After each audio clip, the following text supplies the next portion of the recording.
Hello everyone. তো আজ তোমাদের সাথে একটি শাক বলবো না, শাকের ঘন্ট বলবো। তো যাই হোক, যেটাই হোক, এই শাকের রেসিপিটা তোমাদের সাথে শেয়ার করছি। তো শুনেছি এই শাকটা খুবই উপকারী আর অনেক রকমের রোগ ব্যাধিও কমে যায় এই শাকটা খেলে। তো তাই আর কি তোমাদের সাথে শেয়ার করছি। আর এই শাকটা খুব সিম্পলভাবে আমি রান্না করছি। তো আর এই শাকটা আমি প্রথমবার খেয়েছি, বাট আমার কাছে খুবই ভালো লেগেছে। তো চলো শাকের রেসিপিটা দেখতে থাকো। আর তোমাদের সাথে এই শাকের রেসিপির সাথে সাথে কিছু কথা বলছি।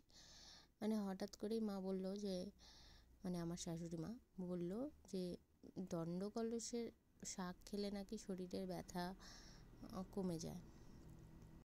আর আমারও কদিন ধরে খুব কোমরটা ব্যথা করছিল, হাত পা ব্যথা করছিল। তো তারপর যখন ভাবি যে এই সবজি খেলে এই উপকার, তো তখনকার আমার মনে হয় যে না, হাতের কাছে থাকলে সেটা বানিয়ে ফেলানোটাই ভালো।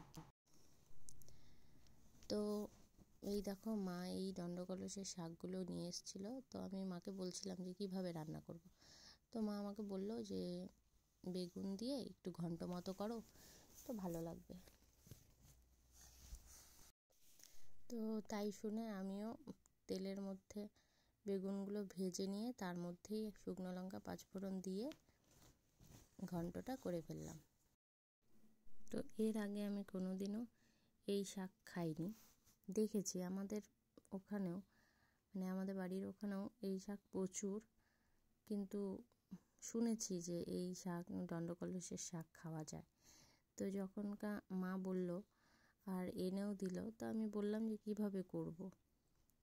তো যাই হোক, রান্নাটা করলাম। আর এতগুলো শাক এই দেখো কতটুক হয়েছে। বাট শাকটা খুবই টেস্টি বলতে জানি না কার কীরকম লাগবে, একটু তেতকুটে লেগেছে, বাট খুব ভালো লেগেছে খেতে। গরম গরম ভাতের সাথে অসাধারণ লাগে। একটা একদম সহজ নিরামিষ রেসিপি, নিরামিষ শাকের ঘন্ট। তো আর তোমরা তো জানোই দণ্ডকলস শাকের অনেক অনেক উপকার রয়েছে। তো তাই আর কি চটপট করে নিলাম রেসিপিটা। তো তোমরাও চাইলে এই রেসিপিটা বাড়িতে করতে পারো, খুবই উপকারী আর খেতেও দুর্দান্ত। তো চলো আজকের ভিডিওটা এই পর্যন্তই। আশা করি সকলের ভালো লেগেছে। আর যারা নতুন অবশ্যই চ্যানেলটিকে সাবস্ক্রাইব করে দিও, আর লাইক কমেন্ট করতে কিন্তু একদমই ভুলো না, আর রেসিপিটিকে শেয়ার করতেও ভুলো না। তো আবার দেখা হবে আরেকটি নতুন রেসিপি কিংবা ব্লগের সঙ্গে। তো আজকে এই পর্যন্তই।